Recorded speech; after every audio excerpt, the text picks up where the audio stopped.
Hey guys, it's Ben with Ben's Viewfinder, and I'm here today to kind of do a 2-for-1 video here. One is that we're going to review and kind of discuss the Sigma 20mm f1.4 art lens from one of Sigma's new releases, just came out a couple of months ago.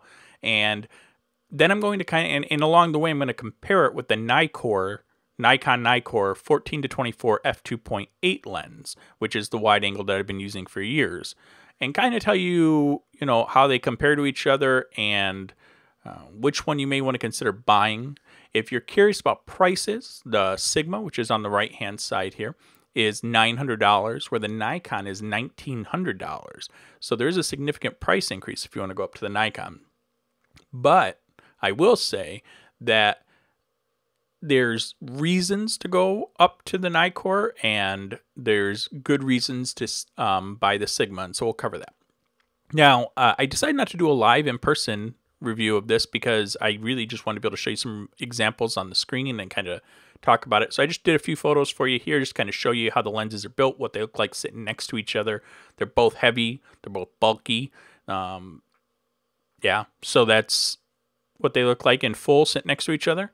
This is what they look like straight on. The Nikon's a little bit bigger around. That has to do with the fact that it shoots a wider angle than the Sigma, because the Nikon will go all the way out to 14mm, and you'll definitely notice it here. And you have to excuse all the dust and craziness. As you can see here, there is no thread-on filter for either one of these lenses. And if you've seen me discuss the 14-24 Nikon before, or I've done a review on it before, there is a kit you can buy for the Nikkor to be able to put a kit or filters on there, like variable neutral density or gradual filters. That does not fit the Sigma. It just doesn't. So I don't know if there's a kit out there. Maybe Wonderpanda is working on it, or maybe somebody else is. But filters currently are a no-go for me on this lens. So they're both huge, though. Here's a look at the autofocus switches. I just tried to photograph what I thought I could and kind of give you guys a look at it. You can see how big the focusing ring is on the Sigma here on the right. This is the focusing ring here on the Nikon, and then this is the zoom ring. Both can be manually focused while in autofocus. If you're curious, the Sigma does support that. Here's a zoom in of what this looks like. Man, look at you, see my fingerprints and everything. I've been traveling. My stuff's all dirty. I need to clean everything up. So that's basically it. So the question then is, why do you want either of these lenses? One, do you want to shoot landscapes? I love shooting wide-angle landscapes. I love the view that wide-angle gives me. So then your next question should be, well, were you unhappy with the 14-24 Nikkor? Absolutely not. I love the lens. It's beautiful. It's everything I ever want it to be. And I shoot with it. It's still my #1 lens that I use basically overall. So I bought the Sigma for one really huge reason, which is that it shoots at f1.4, where my Nikon only shoots 2.8. And there's one very special reason I use for this, which is to shoot stars, to shoot nightscapes with. The Nikkor lens can still do it, but obviously with a larger aperture, you can allow more light through the lens, and so doing stuff like night photography becomes more beneficial to you. And again, in shooting low light situations, it does become helpful.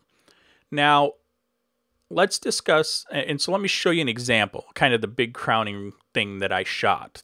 And this will give you an idea. This was shot with the Sigma 20mm f1.4 art. It was shot on with my Nikon D810, not the D810A, just the regular D810. This is shot at f1.4, ISO 400, and is a 15-second exposure.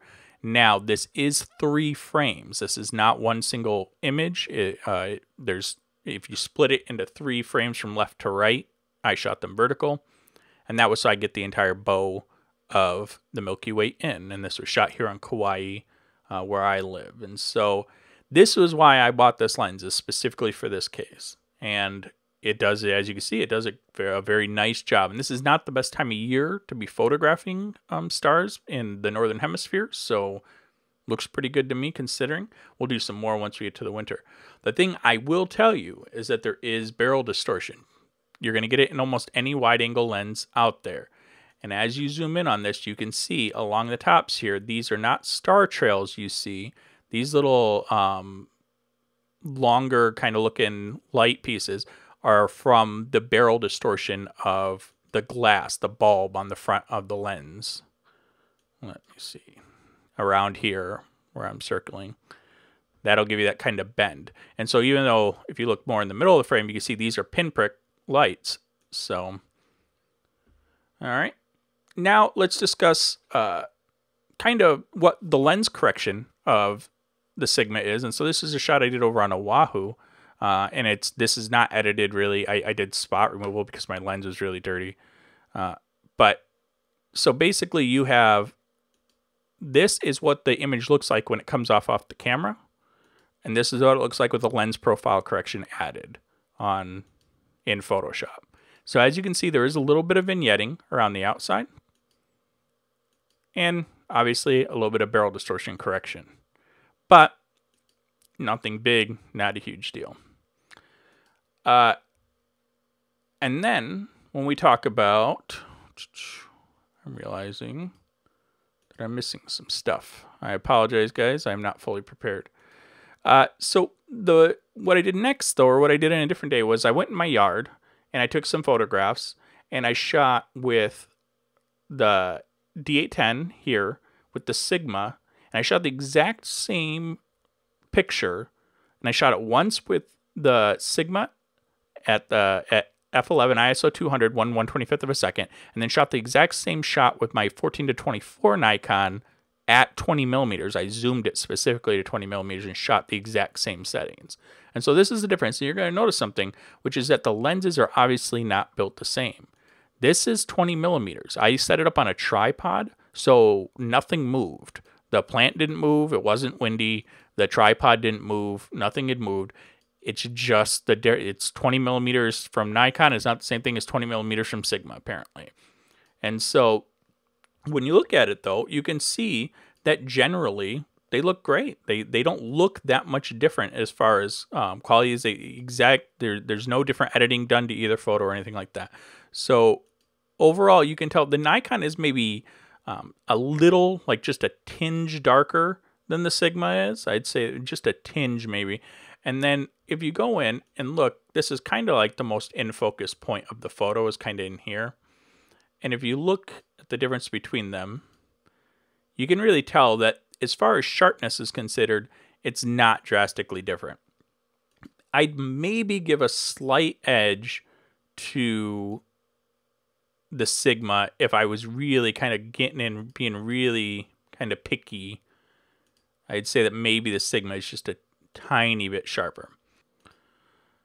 All right, guys. So sorry about that. I was forgotten to load something in here that I was going to show you. And that is the difference between the range of the Nikon zoom versus where the Sigma kind of sits in that scene. You know what I mean? In between that zoom range, kind of give you an idea of what you're losing and gaining in the frame. So if you were to shoot a Nikon this scene, this is just my backyard. I'm just taking test examples. So this is the Nikon lens shot on my D810 at 14 millimeters at the absolute widest it'll go. And you can kind of see how much of this scene you can kind of get in. And then if you are to switch over to the Sigma lens, this would be how much of the scene you would get. So as you can tell, there's a lot of a lot around here. These whole bushes over here on the right, kind of this whole part over here on the left, a lot of the ground and sky completely gets lost. And so that's the difference in how wide they are.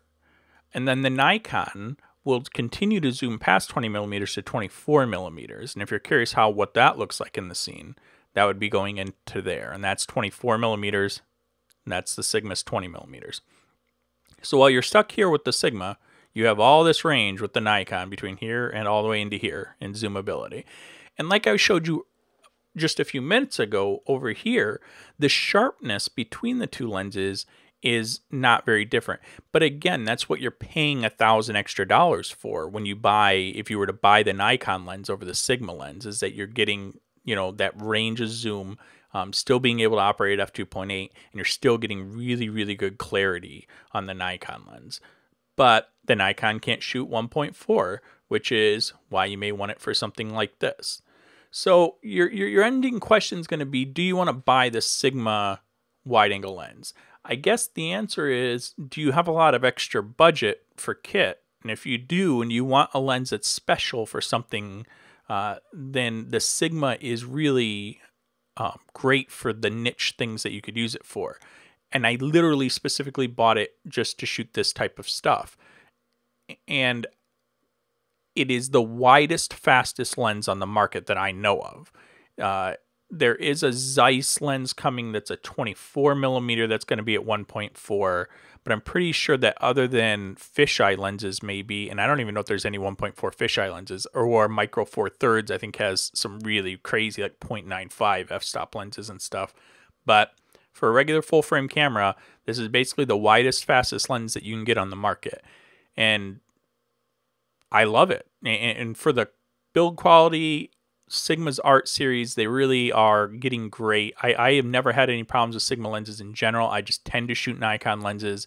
But in this case, I thought it was worth giving it a try. And so far, it seems like a good purchase. And for a $900 price tag, that's really pretty good. Now, if you're a person like me who travels, like I do a lot of traveling, and when I go around, I need to have a little bit of versatility when I'm in the field. So if I can only carry one lens when I'm going to go out and hike up a mountain and you're trying to strip down all of the weight that you can and only carrying what you absolutely need to, I'm definitely going to be taking my Nikon 14-24 so I have that little bit of range, a little bit of versatility. I'm not going to need to be able to shoot at 1.4 for any specific reason.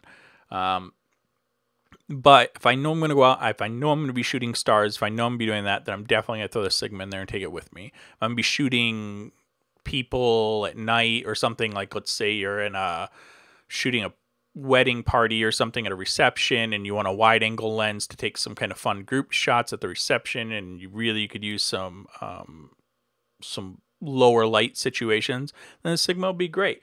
Now that does lead me into telling you that the autofocus on the Sigma is not beautiful. Now, I will say that I didn't use it a ton. I tried it. I went and took some photos of my wife with it and was kind of fooling around with it and messing with it. And I was missing focus a lot when I was shooting with my D810. And so I thought maybe there was a problem with my D810 communicating with the Sigma lens. And so I switched over and put on my D3X and still kind of had the same issues. Now, part of that had to do with what aperture I was shooting at. When I was shooting at 1.4, I was missing almost completely all the time on my autofocus. But that's kind of to be expected because you're shooting at 1.4, which has such a shallow depth of field that it's probably really easy to miss focus. So this could just be a little bit of user error or inexperience of shooting with autofocus, because literally most of my shots are almost shot always on a tripod. I manually focus them. I'm picking something in the scene to focus on. I'm usually going into live view and focusing it to make sure I get everything absolutely pristine perfect. So autofocus is not exactly my cup of tea.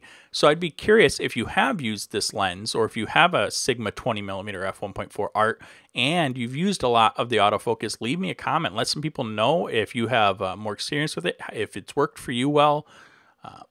But that's about it, guys. I don't really know what all to cover. I do feel like it was money well spent. I don't feel like I wasted the money. I do really enjoy Sigma's art, and it actually inspires me that I might end up looking at more Sigma art lenses in the future.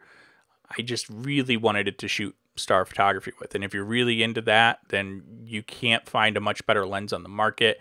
And yeah, so if you guys have any questions, leave them below. Let me know. I'll do what I can to answer them. Maybe I'll put up a future long-term test with it. And thanks for following along, guys.